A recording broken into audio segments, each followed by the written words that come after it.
ಎಲ್ರಿಗೂ ನಮಸ್ಕಾರ. ಇದು ಸುದ್ದಿ ವಿಶ್ಲೇಷಣೆ. ನಾನು ಶಶಿಧರ್ ಭಟ್. ನಿನ್ನೆ ರಾತ್ರಿ ಸಮಯ ಸುಮಾರು 9 ಗಂಟೆ. ಆಗೊಂದು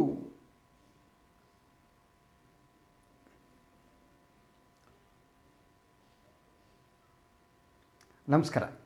ಇದು ಸುದ್ದಿ ವಿಶ್ಲೇಷಣೆ. ನಾನು ಶಶಿಧರ್ ಭಟ್. ನಿನ್ನೆ ರಾತ್ರಿ ಸುಮಾರು 9 ಗಂಟೆ ಸಮಯ.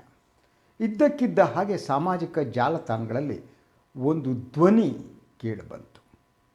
ಅದು ಭಾರತೀಯ ಜನತಾ ಪಕ್ಷದ ರಾಜ್ಯ ಘಟಕದ ಅಧ್ಯಕ್ಷರಾಗಿರುವ ನಳಿನ್ ಕುಮಾರ್ ಕಟೀಲ್ ಅವರ ಧ್ವನಿ ಅನ್ನೋದು ಯಾರಿಗೆ ನೋಡಿದರೂ ಗೊತ್ತಾಗ್ತಾ ಇತ್ತು. ಆ ಸಂಭಾಷಣೆ ಅವರ ಮಾತೃಭಾಷೆ ತುಳುವಿನಲ್ಲೇ ಇತ್ತು.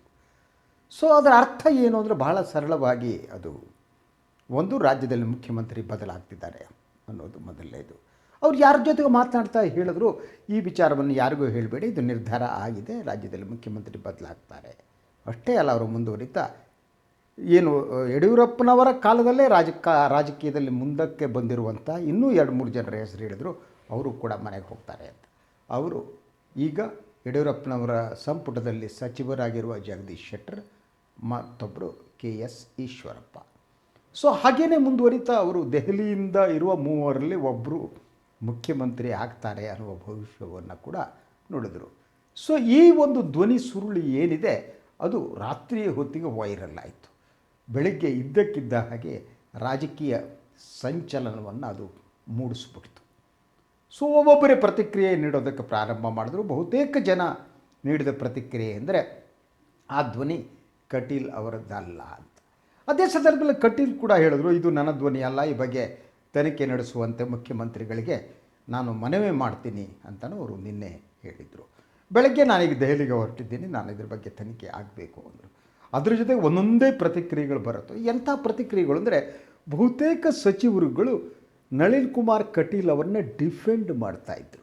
ಯಾರೂ ಕೂಡ ನಳಿನ್ ಕುಮಾರ್ ಕಟೀಲ್ ಅವರು ಹೇಳಿ ತಪ್ಪು ಆಗಲಿ ಇನ್ನೊಂದಾಗಲಿ ಯಾರೂ ಹೇಳಿಲ್ಲ. ಯಡಿಯೂರಪ್ಪನ ಬೆಂಬಲಿಗರು ಕೂಡ, ಯಡಿಯೂರಪ್ಪನವರ ಕಟ್ಟ ಬೆಂಬಲಿಗರಾಗಿರುವಂಥ ರೇಣುಕಾಚಾರ್ಯ ಅವರು ಮಾತನಾಡ್ತಾ, ನಾನು ಬೆಳಗ್ಗೆನೇ ಮಾತನಾಡಿದ್ದೀನಿ, ಅದು ಅವ್ರ ಧ್ವನಿ ಅಲ್ಲ ಅಂದರು. ಎಲ್ಲರೂ ಕೂಡ ಈ ರೀತಿ ತಿಪ್ಪೆ ಸಾರಿಸುವ ಕೆಲಸವನ್ನು ಮಾಡಿದ್ರು. ಆದರೆ ಅದು ಅಷ್ಟೊತ್ತಿಗೆ ಯಾವ ಪರಿಣಾಮವನ್ನು ಬೀರಬೇಕಿತ್ತೋ ಆ ಪರಿಣಾಮವನ್ನು ಬೀರಿ ಆಗಿತ್ತು ಅಂತ. ಮಾಧ್ಯಮಗಳಲ್ಲಿ ಕೂಡ ಯಡಿಯೂರಪ್ಪನವರ ನಿರ್ಗಮನ ಫಿಕ್ಸ್ ಅಂತ ಹೊಡೆಯೋದಕ್ಕೆ ಪ್ರಾರಂಭ ಮಾಡಿತು. ಒಂದು ವಾಹಿನಿಯಂತೂ 2 ದಿನಗಳ ಹಿಂದೆ ಯಡಿಯೂರಪ್ಪನವರು ದೆಹಲಿಯಿಂದ ಬಂದಾಗ ಯಡಿಯೂರಪ್ಪನವರ ಅಧಿಕಾರ ಅಬಾಧಿತ ಅಂತ ಹೊಡೆದಿತ್ತು. 2 ಡೇಸ್ ಬ್ಯಾಕ್. ಸೊ ಅವರಿಗೆ ವರಿಷ್ಠರ ಆಶೀರ್ವಾದ ಸಿಕ್ಕಿದೆ ಅಂತ ಹೊಡಿತಾ ಇದ್ದ ವಾಹಿನಿ ಇವತ್ತು ಇದ್ದಕ್ಕಿದ್ದ ಹಾಗೆ 26ಕ್ಕೆ ಯಡಿಯೂರಪ್ಪ ಮನೆಗೆ ಅನ್ನುವ ಸುದ್ದಿಯನ್ನು ಹೊಡೆಯೋದಕ್ಕೆ ಪ್ರಾರಂಭ ಮಾಡಿತು. ಆ ಸುದ್ದಿ ಬಿತ್ತರಿಸುವ ಕೆಲಸ ಈ ಸಂಜೆ ಹೊತ್ತಿಗೆ ಎಲ್ಲಿ ಯಾವ ಹಂತಕ್ಕೆ ಹೋಗುತ್ತೋ ಗೊತ್ತಿಲ್ಲ, ಆದರೆ ಬಹಳ ವೈರಲ್ ಆದಂಥ ಸುದ್ದಿಯಾಗಿ ಪರಿವರ್ತನೆ ಆಗಿ ಎಲ್ಲ ಕೂಡ ಈ ಬಗ್ಗೆ ಚರ್ಚೆಯನ್ನು ಮಾಡ್ತಿದ್ದಾರೆ. ಭಾರತೀಯ ಜನತಾ ಪಕ್ಷದ ಒಳಗಡೆ ಒಂದು ತಲ್ಲಣ ಉಂಟಾಗಿದೆ ಅನ್ನುವುದು ಮಾತ್ರ ನಿಜ. ಸೊ BJP ವರಿಷ್ಠರ ಮೂಲಗಳ ಪ್ರಕಾರ ಯಡಿಯೂರಪ್ಪನವರ ಬದಲಿಸುವ ತೀರ್ಮಾನವನ್ನು ವರಿಷ್ಠರು ತೆಗೆದುಕೊಂಡು ಯಾವುದೋ ಕಾಲ ಆಗಿದೆ. ಆದರೆ ಅವರನ್ನು ಹೇಗೆ ಬದಲಿಸುವುದು ಅನ್ನೋದು ಬಹಳ ದೊಡ್ಡ ಯಕ್ಷ ಪ್ರಶ್ನೆ ಆಗಿತ್ತು ಅವರಿಗೆ. ಈಗ ಒಂದು ಹೊಸ ಸ್ಟ್ರಾಟಜಿಯನ್ನು BJP ವರಿಷ್ಠರು ಅನುಸರಿಸ್ತಾ ಇದ್ದಂಗೆ ಕಾಣುತ್ತೆ. ಒಂದು, ಇಡೀ ಅಧಿಕಾರದಲ್ಲಿ ಸಂಪೂರ್ಣ ಬದಲಾವಣೆ. ಇನ್ ದ ಸೆನ್ಸ್, ಯಡಿಯೂರಪ್ಪ ಮತ್ತು ಅವರ ಸಮಕಾಲೀನರಾದ ರಾಜಕಾರಣಿಗಳು ಯಾರಿದ್ದಾರೆ ಅವರನ್ನೆಲ್ಲ ನೇಪಥ್ಯಕ್ಕೆ ಸರಿಸೋದು, ಅವರನ್ನೆಲ್ಲ ಪಕ್ಷದ ಸಂಘಟನೆಗೆ ಬಳಸಿಕೊಳ್ಬೇಕು ಅಂತ. ಯಾಕೆಂದರೆ ಯಡಿಯೂರಪ್ಪನವರನ್ನು ಮನೆಗೆ ಕಳಿಸಿ ಸೊ ಈಶ್ವರಪ್ಪನವ್ರನ್ನ ಶಿವಮೊಗ್ಗದಲ್ಲಿ ಮುಂದುವರಿಸಿದ್ರೆ ಬ್ಯಾಲೆನ್ಸ್ ಏನಿದೆ ಅದು ಹಾಳಾಗ್ಬಿಡುತ್ತೆ ಅನ್ನೋದು BJP ವರಿಷ್ಠರ ಆಲೋಚನೆ.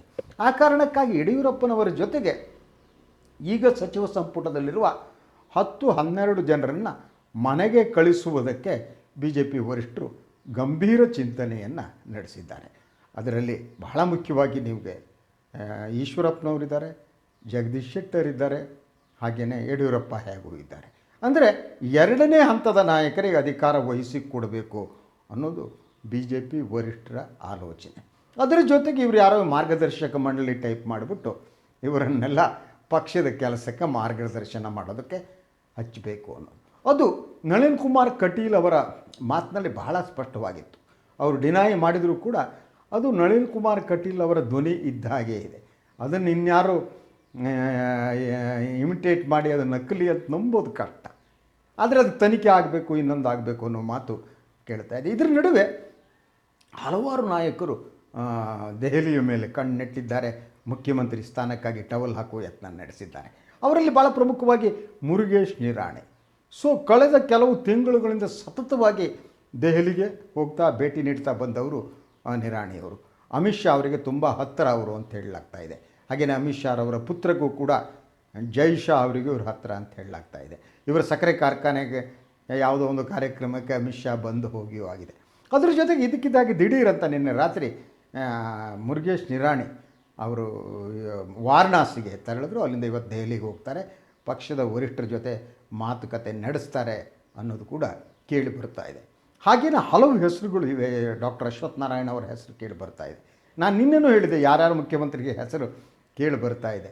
ಪಂಚಮಸಾಲಿ ಲಿಂಗಾಯತರಲ್ಲಿ ಯಾರ್ಯಾರು ಮುಂಚೂಣಿಯಲ್ಲಿದ್ದಾರೆ ಅನ್ನೋದು ಗೊತ್ತು. ಅರವಿಂದ್ ಬೆಲ್ಲದ್ ಅವರ ಹೆಸರು, ಅದರ ಅನುಭವ ಕಡಿಮೆ ಅಂತ ಹೇಳಲಾಗ್ತಾ ಇದೆ. ಹಾಗೆಯೇ ಯತ್ನಾಳ್ ಅವರ ಹೆಸರು ಓಕೆ ಅವರು, ಆದರೆ ಬಾಯಿ ಬಡಕರು ಅನ್ನುವ ಮಾತಿದೆ. ಯಥಾ ಪ್ರಕಾರ ಮುರುಗೇಶ್ ನಿರಾಣಿಯವರು ಬಾಯಿ ಬಡಕರಲ್ಲ, ಮಾತಾಡೋದೇ ಕಡಿಮೆ ಅವರು. ಸೊ ಇವರ ಹೆಸರುಗಳು ಬರ್ತಿದೆ. ಅದರಂತೆ ಕೇಂದ್ರ ಸಚಿವರು ಏನಿದ್ದಾರೆ ಪ್ರಹ್ಲಾದ್ ಜೋಶಿ ಅವರ ಹೆಸರು ಕೂಡ ಭಾಳ ಪ್ರಮುಖವಾಗಿ ಕೇಳಿ ಬರ್ತಾ ಇದೆ. ಅದೇ ಅರ್ಥದಲ್ಲಿ ನಳಿನ್ ಕುಮಾರ್ ಕಟೀಲ್ ಕೂಡ ಪ್ರಹ್ಲಾದ್ ಜೋಶಿ ಅವ್ರನ್ನ ಮಾಡ್ಬೋದೇನೋ ಅಂತ ಹೇಳೋ ಮಾತನ್ನು ಹೇಳ್ತಿದ್ದಾರೆ. ಪ್ರಹ್ಲಾದ್ ಜೋಶಿ ಅವರ ಜೊತೆಗೆ ಇನ್ನೊಂದು ಭಾಳ ಮುಖ್ಯವಾದ ಹೆಸರು ಅಂತಂದರೆ ಸಂತೋಷಿ ಅವ್ರದ್ದು. ಭಾರತೀಯ ಜನತಾ ಪಕ್ಷದ ಅತಿ ಪವರ್ಫುಲ್ ನಾಯಕರಲ್ಲಿ ಅವರು ಒಬ್ಬರು. ಸೊ ಹೀಗೆ ಹಲವಾರು ಹೆಸರುಗಳಿವೆ. ನೀವು ಈಗ ಮಂತ್ರಿಗಳ ಕೈ ಬಿಡುವ ಹೆಸರಿನಲ್ಲಿ ಗೋವಿಂದ ಕಾರಜೋಳ ಅವರ ಹೆಸರು ಕೂಡ ಇದೆ. ಅಂದರೆ ಹಿರಿಯ ನಾಯಕರನ್ನೆಲ್ಲ ಕೈ ಬಿಟ್ಟು ಆಪರೇಷನ್ ಮಾಡಿಬಿಟ್ಟು ಹೊಸಬರಿಗೆ ಮಣೆ ಹಾಕುವಂಥದ್ದು, ಹೊಸಬರನ್ನು ಅಧಿಕಾರಕ್ಕೆ ತರುವುದಕ್ಕೆ ಬಿ ಜೆ ಪಿ ಭಾಳ ಗಂಭೀರವಾಗಿ ಯೋಚನೆ ಮಾಡ್ತಾಯಿದೆ. ಯಾಕೆಂದರೆ ಕೇವಲ ಮುಖ್ಯಮಂತ್ರಿಗಳನ್ನು ಬದಲಾಯಿಸಿದರೆ ಪಕ್ಷದ ಸರ್ಕಾರದ ಇಮೇಜ್ ಏನಿದೆ ಅದು ಬದಲಾಗಲ್ಲ ಅನ್ನುವ ಅರಿವು ಬಿ ಜೆ ಪಿ ವರಿಷ್ಠರಿಗೆ ಇದೆ. ಆ ಕಾರಣಕ್ಕಾಗಿ ಸಂಪೂರ್ಣ ಒಂದು ಆಪರೇಷನ್ ಮಾಡಿಸೋದಕ್ಕೆ ಬಿ ಜೆ ಪಿಯ ವರಿಷ್ಠರು ಸಿದ್ಧರಾಗ್ತಾಯಿದ್ದಾರೆ. ಇದೊಂದು ಚಾಲೆಂಜ್ ಅನ್ನೋದು ಮಾತ್ರ ನಿಜ. ಇದು ಸಣ್ಣ ಚಾಲೆಂಜ್ ಅಲ್ಲ. ಅದ್ರ ಜೊತೆಗೆ ಇಲ್ಲಿರುವ ಸಮಸ್ಯೆಗಳು ಹಲವಿದೆ. ಒಂದು, ಇದೆಲ್ಲದರ ನಡುವೆ ಸಚಿವ ಸಂಪುಟದ ಈಗ ಏನು ಮುಖ್ಯಮಂತ್ರಿಯ ಬದಲಾವಣೆ ಮತ್ತು ಈ ಆಪರೇಷನ್ ಆದರೆ ತಕ್ಷಣ ಕೇಳಿಬಿಡೋ ಪ್ರಶ್ನೆ ಏನು ಗೊತ್ತಾ, ಈ 17 ಜನ ಇದ್ರಲ್ಲಪ್ಪ ಅವ್ರ ಕತೆ ಏನು ಅಂತ.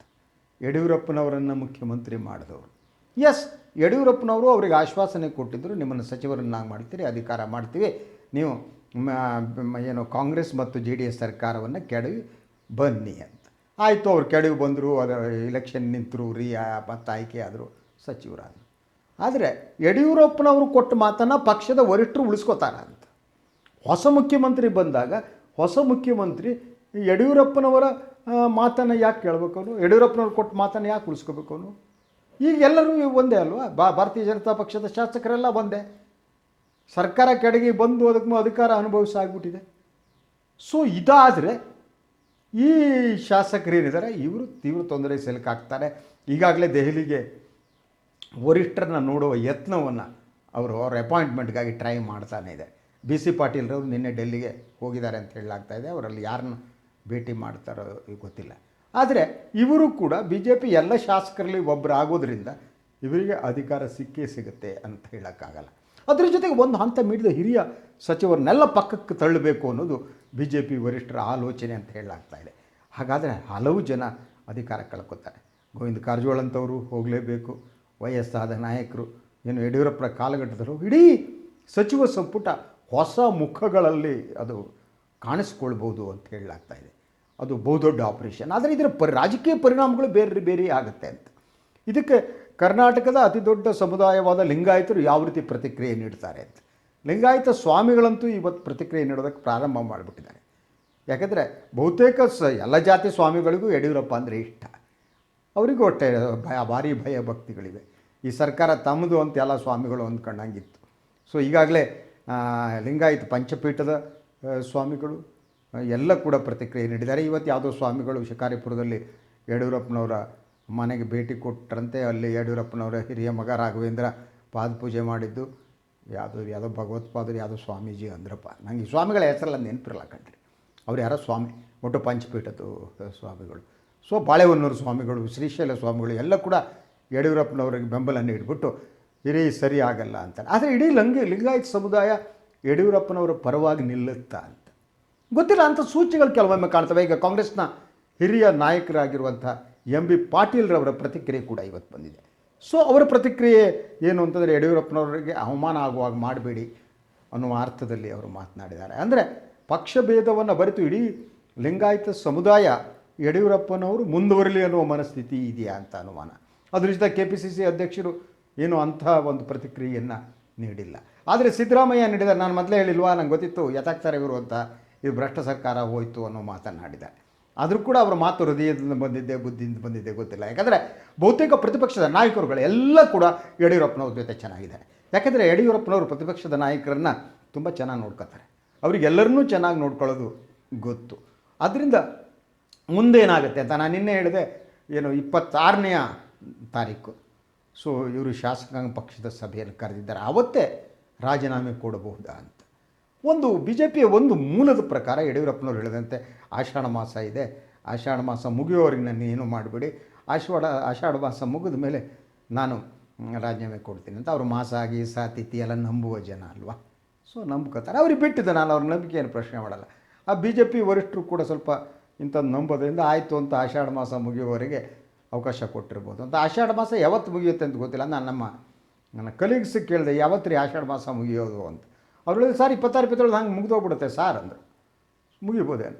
ಸೊ ಮುಗಿದ್ರೆ ಆವಾಗ ಯಡಿಯೂರಪ್ಪನವರು ರಾಜೀನಾಮೆಗೆ ಎಲ್ಲ ಸಿದ್ಧತೆ ಆಗತ್ತೆ ಅಂತ. ಸೊ ಯಡಿಯೂರಪ್ಪ ಅಲ್ಲಿವರೆಗೆ ಯಾವ ರೀತಿ ಆಲೋಚನೆ ಮಾಡ್ಬೋದು ಗೊತ್ತಿಲ್ಲ ನನಗೆ. ಏನಾದರೂ ರಿಬೆಲ್ ಆಗ್ತಾರಾ ಗೊತ್ತಿಲ್ಲ ನನಗೆ. ಆ ರಿಬೆಲ್ ಆಗ್ಬೋದು ಅನ್ನುವ ಪ್ರಶ್ನೆಯನ್ನು ಹಲವು ಕೂಡ ನನಗೆ ಕೇಳಿದರು. ಸರ್ ಹೇಳಿ, ಏನಾದ್ರು ಯಡಿಯೂರಪ್ಪ ತೊಡೆ ತಟ್ಟು ನಿಲ್ಲಬಹುದಾ ಅಂತ. ನಾನು ಅವ್ರಿಗೆ ಹೇಳಿದೆ, ಇಲ್ಲ ನನಗೀಗ ಹಾಗೆ ಅನ್ಸ್ಕೊಳ್ಳೋದು ಕಷ್ಟ ಆಗುತ್ತೆ. ಯಾಕೆ ಗೊತ್ತಾ, ಯಡಿಯೂರಪ್ಪನವ್ರಿಗೆ ಈಗ ವಯಸ್ಸಾಗಿದೆ, 80 ಹತ್ರ ಬಂದಿದೆ. ಆ ಹಳೆ ಶಕ್ತಿ ಇರಲ್ಲ. ವಯಸ್ಸು ಮನಸ್ಸು ಮತ್ತು ದೇಹವನ್ನು ಕುಂದಿಸುತ್ತೆ ಅಂತ. ಬಟ್ ಯಡಿಯೂರಪ್ಪನವರು ದೇಹಕ್ಕೆ ಕುಂದಿದೆ, ಆದರೆ ಮನಸ್ಸು ಕುಂದಿದೆ ಅಂತ ನನಗೆ ಅನಿಸಲ್ಲ. ಯಾಕಂದರೆ ಇನ್ನೂ ಮನಸ್ಸಿದೆ, ಆ ಛಲ ಇದೆ. ಈ ವಯಸ್ಸಿನಲ್ಲೂ ಕೂಡ ಅವರು ಹೋರಾಟದ ಮನಸ್ಥಿತಿಯನ್ನು ಬಿಟ್ಟುಕೊಟ್ಟಿಲ್ಲ ಯಡಿಯೂರಪ್ಪ. ಆ ಕಾರಣಕ್ಕೆ ಅವ್ರು ತೊಡೆ ತಟ್ಟು ನಿಲ್ಬೋದು ಅಂತ ಹೇಳಲಾಗ್ತಾ ಇದೆ. ಆದರೆ ಇಡೀ ವಾತಾವರಣ ನನಗೆ ಗಮನಿಸಿದ್ರೆ ಹಂಗೆ ಅನಿಸಲ್ಲ. ಅಂದರೆ ಸ್ಲೋಲಿ BJPಯ ಒಳಗಡೆ ಯಡಿಯೂರಪ್ಪನವರ ಬೆಂಬಲಿಗರು ಯಾರು ಇದ್ದಾರಲ್ಲ, ಅವರು ಸ್ಲೋ ಆಗಿ ಯಡಿಯೂರಪ್ಪನವರ ವಿರೋಧಿ ಬಣನನ್ನೇನೋ ಸೇರಿಸಿಕೊಳ್ಳುವ ಲಕ್ಷಣಗಳು ಕಾಣಿಸ್ತವೆ. ರಾಜಕಾರಣ ಅಂದರೆ ಹಾಗೆ. ನಾನು ಹಲವು ರಾಜಕಾರಣಿಗಳು ಕರ್ನಾಟಕದಲ್ಲಿ ನೋಡಿದೆ. ಅಧಿಕಾರ ಕಳ್ಕೊಂಡಾಗ ಅವ್ರ ಮನೆಯದೇ ಜನನೇ ಇರ್ತಿರಲಿಲ್ಲ.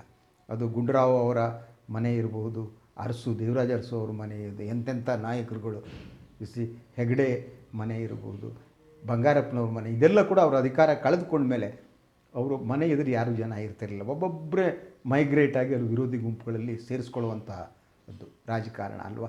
ಇವತ್ತು ಹಾಗೆಯೇ ನನಗನ್ನಿಸುತ್ತೆ, ಯಡಿಯೂರಪ್ಪ ಏನಿದ್ದಾರೆ ಅವರು ರಾಜೀನಾಮೆ ಕೊಡೋದು ಅಥವಾ ಅವರು ಅಧಿಕಾರ ತ್ಯಜಿಸಬೇಕಾದಂಥ ಅನಿವಾರ್ಯ ಸ್ಥಿತಿ ನಿರ್ಮಾಣ ಆಗಿದೆ ಅನ್ನುವುದು BJP ನಾಯಕರಿಗೆ ಗೊತ್ತಾಗಿದೆ. ಅವ್ರ ಸುತ್ತಮುತ್ತಲೂ ಇರೋರಿಗೆ ಗೊತ್ತಿದೆ.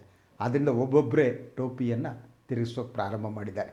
ರೇಣುಕಾಚಾರ್ಯನೇ ಈಗ ಕಟೀಲ್ ಅವರನ್ನು ಒಂಥರ ಡಿಫೆಂಡ್ ಮಾಡೋದಕ್ಕೆ ಹೊರಟಿದ್ದಾರೆ. ಫೋನಲ್ಲಿ ಮಾತಾಡಿದ್ದೆ ಅವ್ರು ಹಾಗಂದರು ಅಂತ. ಅದೇ ಯಡಿಯೂರಪ್ಪ ಇರ್ತಾರೆ ಅಂತ ಗೊತ್ತಿದ್ದರೆ ಇದೇ ರೇಣುಕಾಚಾರ್ಯ ಕಟೀಲ್ ಅವ್ರನ್ನ ಬಾಯಿ ಬಂದಂಗೆ ಉಗಿತಿದ್ರು. ಇದರ ಅರ್ಥ ಇಷ್ಟೇ, ಗಾಳಿ ಎಲ್ಲಿ ಬೀಸ್ತಾ ಇದೆಯೋ ಆ ಕಡೆಗೆ ತೂರಿಕೊಳ್ಳುವ ರಾಜಕಾರಣ ಅಂತ. ಈಗ ಎಲ್ಲವೂ ಪ್ರಾರಂಭ ಆಗಿದೆ BJPಯ ಒಳಗಡೆ. ಯಡಿಯೂರಪ್ಪ ಇನ್ನು ಏಕಾಂಗಿಯಾಗುವ ಸಾಧ್ಯತೆ ಕಾಣ್ತಾ ಇದೆ 26 ಬರುವ ಹೊತ್ತಿಗೆ. ಸೊ ಇಡೀ ಪಕ್ಷ ಯಡಿಯೂರಪ್ಪನವರ ವಿರುದ್ಧ ಇದೆ ಅಥವಾ ಅವರನ್ನು ಇಳಿಸುವುದಕ್ಕೆ ಪರವಾಗಿದೆ ಅನ್ನುವುದು ಅರ್ಥ ಆದ ತಕ್ಷಣ ಬಹುತೇಕ ಜನ ಯಡಿಯೂರಪ್ಪನವ್ರನ್ನ ಏಕಾಂಗಿ ಮಾಡಿ ಹೊರಟು ಹೋಗ್ತಾರೆ ಅನ್ನೋದರಲ್ಲಿ ನನಗೆ ಯಾವುದೂ ಅನುಮಾನ ಇಲ್ಲ. ಎನಿವೆ, ಈ ಒಂದು ಧ್ವನಿ ಸುರುಳಿ, ಇನ್ನೊಂದು ಧ್ವನಿ ಸುರುಳಿ ಬಗ್ಗೆ ನಾನು ಮಾತನಾಡಬೇಕಾಗಿತ್ತು, ಬೇಡ ಇನ್ನೊಂದು ಸಲ ಮಾತಾಡ್ತೀನಿ. ಅದು ಯಾವುದು ಅಂತ ಹೇಳ್ಬಿಡ್ತೀನಿ. ದರ್ಶನ್ ಅವರ ಒಂದು ಧ್ವನಿ ಸುರುಳಿಯನ್ನು ನೋಡಿದೆ ನಾನು. ಅವರು ಯಾರ ಜೊತೆಗೆ ಮಾತಾಡಿ ಮಾಧ್ಯಮವನ್ನು ಬಾಯಿಗೆ ಬಂದಂಗೆ ಬೈದಿದ್ದರು. ಸೊ ಅದ್ರ ಬಗ್ಗೆನೂ ಮಾತನಾಡೋಣ ಅಂದ್ಕೊಂಡಿದ್ದೆ, ಆದರೆ ಸಮಯ ಆಗಿದೆ. ಇವತ್ತು ಇದೊಂದೇ ಸಾಕು ಅಂತ ನನಗೆ ಅನಿಸುತ್ತೆ. ಎಲ್ಲರಿಗೂ ಒಳ್ಳೆಯದಾಗಲಿ. ನಮಸ್ಕಾರ.